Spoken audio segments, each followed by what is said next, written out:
الحمد لله رب العالمين والصلاة والسلام على أشرف الأنبياء والمرسلين نبينا محمد وعلى آلہ وأصحابہ اجمعین۔ اللہ رب العالمین ہمارا خالق ہے اور اس دنیا میں ہمیں صرف اپنی عبادت کے لیے ہی پیدا کیا ہے، لہذا ہمیں چاہیے کہ ہم صرف اللہ کی عبادت کریں، اس کی عبادت میں کسی اور کو شریک نہ ٹھہرائیں۔ قرآن کریم کے اندر من دون اللہ کا ذکر بہت ساری صورتوں اور بہت ساری آیتوں میں آیا ہے، تو من دون اللہ سے کیا مراد ہے وہ ہم آج دیکھیں گے کہ کیا من دون اللہ سے مراد صرف بت ہیں یا من دون اللہ میں بت کے علاوہ بھی اور کچھ شامل ہے۔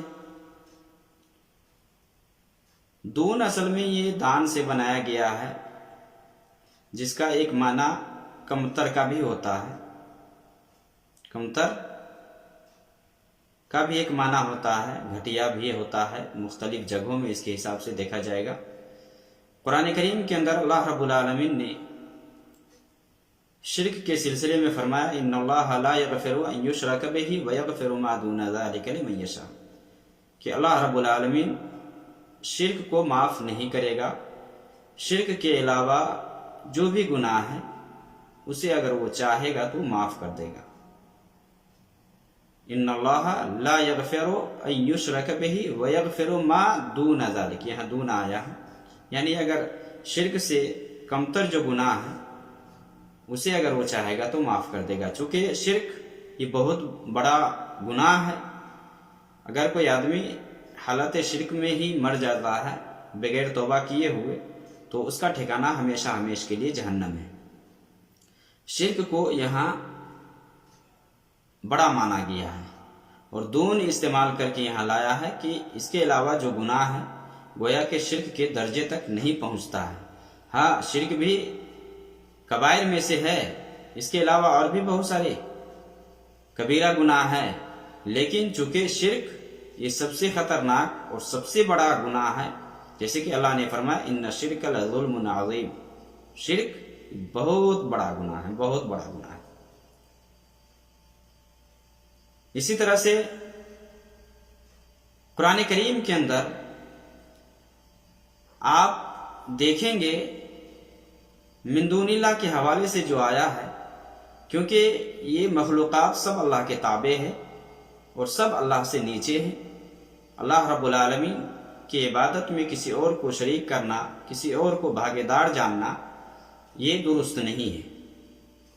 تو اللہ رب العالمین کو لوگ دنیا میں یا تو اس کے ساتھ شریک ٹھہراتے ہیں یا اس کو چھوڑ کر کے کسی اور کو ہی پکارتے ہیں، جس میں قرآن میں آپ دیکھیں گے تو آپ کو دونوں طرح کی آیات ملیں گی، دونوں طرح کی، یعنی ایک میں ہے مع اللہ ہے اور دوسرے میں من دون اللہ ہے۔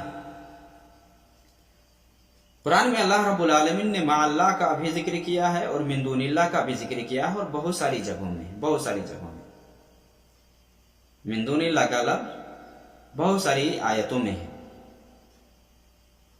وَمَن يَدْعُ مَعَ اللَّهِ إِلَٰهًا آخَرَ، اس آیت میں اللہ رب العالمین نے فرمایا کہ جو بھی اللہ کے ساتھ کسی اور کو پکارے گا، وَمَن يَدْعُ مَعَ اللَّهِ، یہاں اللہ کے ساتھ کہا جا رہا ہے، مَعَ اللَّهِ إِلَٰهًا آخَرَ لَا بُرْهَانَ لَهُ بِهِ فَإِنَّمَا حِسَابُهُ عِندَ رَبِّهِ، تو ایسے شخص کے پاس قیامت کے دن کوئی پروف اور ثبوت نہیں ہوگا، اور اس دن یعنی قیامت کے دن کافروں کو کامیابی نہیں ملے گی۔ لا برہان لہ بہ فإنما حسابہ عند ربی، اللہ کے پاس حساب ہے اور کافروں کو وہاں کامیابی نہیں ملے گی۔ اسی طرح سے اللہ رب العالمین نے سورہ جن میں فرمایا وَأَنَّ الْمَسَاجِدَ لِلَّهِ فَلَا تَدْعُوا مَعَ اللَّهِ أَحَدًا، کہ یہ مسجدیں اللہ کے لیے ہیں، مسجدوں میں اللہ کے علاوہ کسی اور کی عبادت مت کرو، یعنی اللہ کے ساتھ بھی عبادت کرنے سے روکا گیا ہے اور اللہ کو چھوڑ کر کسی دوسروں کو پکارنا یا دوسروں کی عبادت کرنا اس سے بھی روکا گیا ہے۔ تو من دون اللہ کے حوالے سے لوگوں میں یہ غلط فہمی ہے کہ بہت سارے لوگ ہیں جو یہ سمجھتے ہیں کہ من دون اللہ سے مراد صرف بت ہیں، جبکہ ایسا نہیں ہے۔ من دون اللہ سے مراد صرف بت ہی نہیں ہے، بلکہ اس میں ہم ہر اس چیز کو داخل کر سکتے ہیں جن کی لوگ عبادت کرتے ہیں، جن سے مرادیں مانگتے ہیں، جن کے لیے نظر و نیاز کرتے ہیں اللہ کے علاوہ، اس کو ہم من دون اللہ میں داخل کریں گے، چونکہ اللہ رب العالمین ہی حق ہے اور ان کے علاوہ جتنے بھی یہ سب باطل ہیں۔ قرآن میں اللہ نے سورہ لقمان میں فرمایا ذَلِكَ بِأَنَّ اللَّهَ هُوَ الْحَقُّ وَأَنَّ مَا يَدْعُونَ مِن دُونِهِ الْبَاطِلُ، کہ یہ جو انتظامات ہے یہ سب اسی کی طرف سے، کیونکہ وہ حق ہے، اللہ رب العالمین حق ہے اور اسی کی عبادت حق اور سچ ہے۔ اس کے علاوہ جس کی بھی عبادت ہو رہی ہے اور جس کو بھی لوگ پوج رہے ہیں وہ سب باطل ہیں۔ گویا کہ حقیقی معبود صرف اللہ ہے اور جھوٹے معبود بہت ہیں۔ ایرو گیرو نتھو خیرو، کس کو لوگ معبود بنا کر کے پوجتے ہیں کہ اس کا شمار کرنا بہت مشکل ہے۔ من دون اللہ میں عورت بھی شامل ہے، من دون اللہ میں فرشتہ بھی شامل ہے، من دون اللہ میں جن کو بھی لیا گیا ہے، من دون اللہ میں سورج بھی ہے، چاند بھی ہے۔ دیکھیے قرآن کریم کے اندر موقع اور محل سے اللہ رب العالمین نے مثال بیان کیا ہے۔ جہاں لوگ جس کی عبادت کرتے تھے وہاں اللہ رب العالمین نے مثال دے کر کے لوگوں کو بتلایا ہے کہ دیکھو یہ بھی من دون اللہ میں داخل ہے اور یہ بھی من دون اللہ میں داخل ہے۔ قرآن کریم کی چند آیتیں ہم دیکھتے ہیں اور ان میں ہم غور کریں گے کہ یہاں من دون اللہ سے کون مراد ہے، کیا صرف بت ہے؟ پہلی آیت سورہ نساء کی ہے إِن يَدْعُونَ مِن دُونِهِ إِلَّا إِنَاثًا وَإِن يَدْعُونَ إِلَّا شَيْطَانًا مَرِيدًا۔ اللہ رب العالمین یہاں فرما رہا ہے کہ إِن يَدْعُونَ مِن دُونِهِ، کہ وہ لوگ اللہ تعالیٰ کو چھوڑ کر عورتوں کو پکارتے ہیں۔ کس کو؟ عورتوں کو۔ إِلَّا إِنَاثًا کا لفظ ہے، پکارنا، مدد مانگنا، یہ سب چونکہ عبادت ہے اور اس میں عورت کو لوگ پکارا کرتے تھے، اس لیے اللہ رب العالمین نے یہاں فرمایا کہ عورتوں کو لوگ پکارتے ہیں، عورتوں کو معبود سمجھتے ہیں، اور یہ اس وجہ سے ہے کہ چونکہ یہ شیطان کا طریقہ ہے، شیطان اس سے خوش ہوتا ہے، غیر اللہ کی عبادت سے شیطان خوش ہوتا ہے، اللہ کی عبادت سے وہ بھاگتا ہے، کیونکہ اس کا مقصد ہی یہ ہے کہ لوگوں کو گمراہی پر لا کر کے جہنم کے راستے کی طرف لے جائے، تو اس لیے وہ کوشش کرتا ہے۔ تو اس آیت کے اندر عورت کو من دون اللہ کہا گیا ہے۔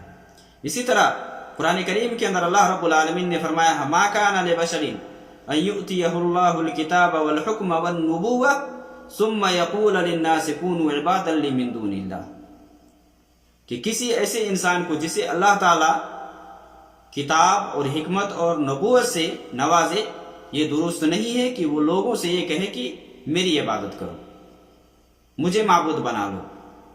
اس آیت کے اندر جانتے ہیں کہ نبوت، حکمت اور کتاب کا معاملہ کس کے ساتھ ہوتا ہے؟ یہ انبیاء کے ساتھ ہوتا ہے، اس لیے یہاں انبیاء علیہ السلام موجود ہیں، یعنی یہاں انبیاء علیہ السلام کو معبود بنا کر کے پوجنا یہ من دون اللہ کے اندر داخل ہو جائے گا۔ اسی طرح اللہ رب العالمین نے عیسیٰ علیہ السلام اور اس کی ماں کے سلسلے میں فرمایا ہے وَإِذْ قَالَ اللَّهُ يَا عِيسَى ابْنَ مَرْيَمَ أَأَنْتَ قُلْتَ لِلنَّاسِ اتَّخَذُونِي وَأُمِّيَ إِلَٰهَيْنِ مِن دُونِ اللَّهِ، قیامت کے دن اللہ رب العالمین پوچھے گا عیسیٰ علیہ السلام سے کہ کیا آپ نے ایسا کہا تھا؟ آپ نے ایسا کہا تھا لوگوں سے کہ مجھے اور میری ماں کو اللہ کے علاوہ معبود بنا لے؟ تو عیسیٰ علیہ السلام وہاں معذرت کریں گے کہ اللہ تعالیٰ یہ کیسے ممکن ہو سکتا ہے، ہو ہی نہیں سکتا، تو پاک ہے۔ یہاں گویا کہ نبی اور صالحہ کو یہاں یعنی ایک عورت کو بھی الہ بنانے کا ذکر آیا ہے، گویا کہ من دون اللہ میں یہ بھی داخل ہے۔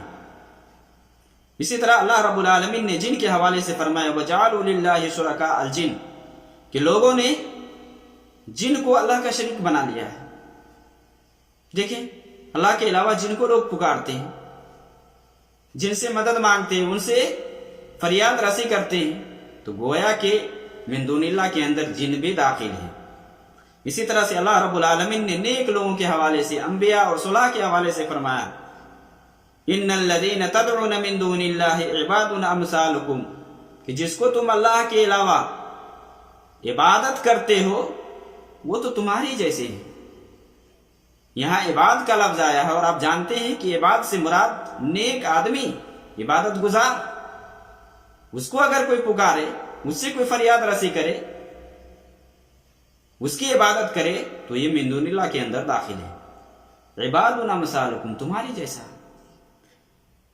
اسی طرح سے اللہ رب العالمین نے علماء اور درویش کی باتوں کو، جو وہ حرام کا ہے حرام مان لے، اور جس کو حلال کا ہے حلال مان لے، وہ بھی اس کی عبادت ہے، اور یہ بھی من دون اللہ کے اندر داخل ہے. قرآن میں اللہ نے فرمایا اتخذوا احبارهم ورهبانهم اربابا من دون اللہ والمسیح ابن مریم.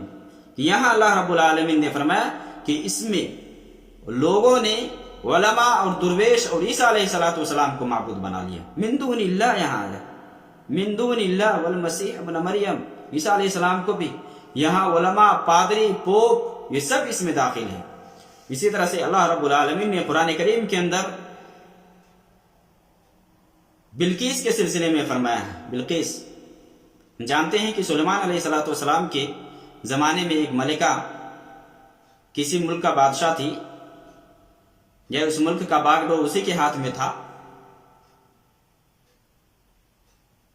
تو وہ عورت اور اس کی قوم کے جو لوگ تھے سورج کو پوجتے تھے، سورج کے لیے سجدہ کرتے تھے. اس لیے سلیمان علیہ السلام نے ایک دن ہدہد کو، جو ایک پرندہ تھا، نہیں پایا، تو پوچھا کہ کیا بات ہے کہ ہدہد کو نہیں دیکھ رہا ہوں. ہدہد چونکہ وہاں تھا نہیں، وہ ایک خبر لے کر کے آیا، اور ہدہد نے سلیمان علیہ السلام کو بتلایا. دیکھیں یہاں من دون اللہ سے کون مراد ہے. ہدہد نے سلیمان علیہ السلام سے یہ کہا وجدتها وقومها يسجدون للشمس من دون اللہ، وجدتها وقومها يسجدون للشمس من دون اللہ، کہ میں اس عورت کو اور اس کی قوم کو دیکھا کہ سورج کے لیے لوگ سجدہ کر رہے ہیں. اس میں من دون اللہ سے مراد کیا ہے؟ یہاں سورج ہے. اسی طرح سے قرآن کریم کے اندر اللہ رب العالمین نے مختلف جگہوں پر یہ ذکر کیا ہے، اور من دون اللہ سے مراد صرف بت ہی نہیں ہے، بلکہ اس میں ہر وہ چیز آ سکتی ہے جس کو لوگ الہ سمجھ کر کے، معبود سمجھ کر کے پوجا کرتے ہیں. اصل میں یہ مسئلہ اٹھتا وہاں سے ہے کہ چونکہ کچھ لوگ ہیں جو قبر کے پجاری ہیں، کہتے ہیں کہ ہم پیر کی عبادت کرتے ہیں، یعنی پیر کے پاس جاتے ہیں، ہم وسیلہ بناتے ہیں. یہ اصل میں وسیلہ نہیں بناتے ہیں، یہ اصل میں ان کی عبادت کرتے ہیں، جس طرح سے مشرکین کیا کرتے تھے اور کہا کرتے تھے ما نعبدهم الا ليقربونا الى الله زلفى. بس یہی عقیدہ ان کا بھی ہے کہ یہ لوگ قبر والے سے جا کر کے فریاد رسی کرتے ہیں، ان کے لیے نظر و نیاز مانتے ہیں. اور ہم جانتے ہیں کہ یہ نظر و نیاز، رکوع اور سجود، یہ سب عبادت ہے، اور عبادت کی جتنی قسمیں ہیں وہ صرف اور صرف اللہ رب العالمین کے لیے ہیں. اور عبادت ہم جانتے ہیں کہ ہر وہ کام، ہر وہ بات ایک انسان چاہے ظاہری طور سے کرے یا کہے، یا باطنی طور سے کہے اور کہے، اس سے اگر اللہ راضی ہوتا ہے، خوش ہوتا ہے، تو وہ عبادت ہے. کل ما یحبہ اللہ من الاقوال والافعال الظاہرہ والباطنہ، کل ما یحبہ اللہ ویرضاہ من الاقوال الظاہرہ والباطنہ. جو بھی کام انسان کرتا ہے یا کہتا ہے، چاہے ظاہری طور پر کرے یا کہے، یا باطنی طور پر کہے اور کہے، اس سے اگر اللہ رب العالمین خوش ہوتا ہے تو وہ عبادت ہے. اس لیے من دون اللہ سے مراد ہر وہ چیز ہے جس کی لوگ پرستش کرتے ہیں اور معبود سمجھ کر کے پوجتے ہیں، چاہے وہ سورج ہو، چاند ہو، ستارے ہو، آسمان ہو، زمین ہو، شجر ہو، حجر ہو، پتھر ہو، جو بھی ہو، سب من دون اللہ میں داخل ہے. اللہ رب العالمین ہمیں صحیح سمجھنے کی توفیق دے. وصلی اللہ علیہ وسلم.